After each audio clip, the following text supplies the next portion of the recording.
বাড়বে সেই নেতার নেতৃত্ব স্থান সে পাবে। আল্লাহ সম্মান দিতে পারে, সম্মান নিভাইতেও পারে। অতুইজ্জু মান তাশা ওয়া তুযিল্লু মান তাশা। আল্লাহ রাব্বুল আলামিন যাকে সম্মান দিবে সে সম্মান পাবে। আর সম্মান যদি আল্লাহ রাব্বুল আলামিন ছিনিয়ে নেয়, 1 সেকেন্ডেরও টাইম লাগবে না। জোরে বলেন ঠিক না বেঠিক?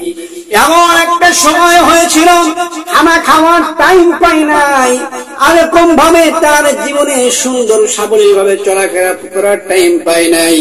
তিনি যেরকম ভাবে নিজের গন্তব্যে বসে একটু এরকম ভাবে থাকবে সে সময়টাও পাই নাই। কোন দিক তাকানোর কোন টাইম নাই। এরকম ভাবে দেশটা তিনি এরকম ভাবে কষ্টে ছাড়তে বাধ্য হয়েছে। যদি বলেন ঠিক না বেঠিক? সে কষ্টে ছাড়তে বাধ্য হয়েছে। আসলে আল্লাহ হলো আমাকারু আমাকারাল্লাহ আল্লাহু খায়রুল মাকিরিন। আসলে আল্লাহ হলো সর্বশ্রেষ্ঠ মক্রকারী। যদি বলেন না সুবহানাল্লাহ। যতই বান্দা বান্দি মক্র করো না কেন, আল্লাহর সাথে কি পারবে? কোন সময়ের জন্য পাবে না। আল্লাহ রাব্বুল আলামিন সবচেয়ে বড় মক্রকারী। জোরে বলেন না সুবহানাল্লাহ। বন্ধুগণ আমার, ভাইরা আমার, তাহলে এমন একটা সময় ছিল আলেমদের কোন মূল্যায়ন ছিল না। আলেমরা জালসা করতে গেলে পাশ নেওয়া লাগতো, অথচ অন্য অন্য ধর্মাবলম্বীদের অনুষ্ঠানে কোনো বাধা ছিল না।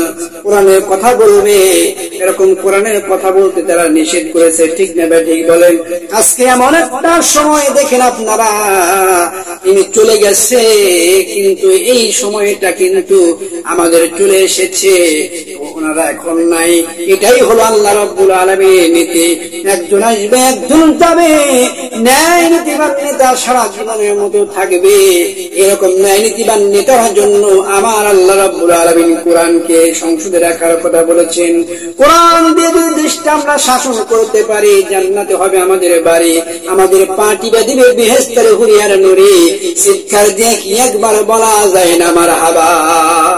আমাদেরকে এরকম ভাবে যখন এরকম কত যেগুলো সরকার ছিল আমাদের সঠিকভাবে খাইতে দেয় নাই, শুতে দেয় নাই, নামাজ পড়তে দেয় নাই, সঠিকভাবে কথা বলার মতো আমাদের পরিবেশ দেয় নাই, আমাদের মাহফিল করতে দেয় নাই, ওই সকল নেতাকে জুতো পিটাও করে মারা দরকার। জোরে বলেন না ঠিক না ঠিক?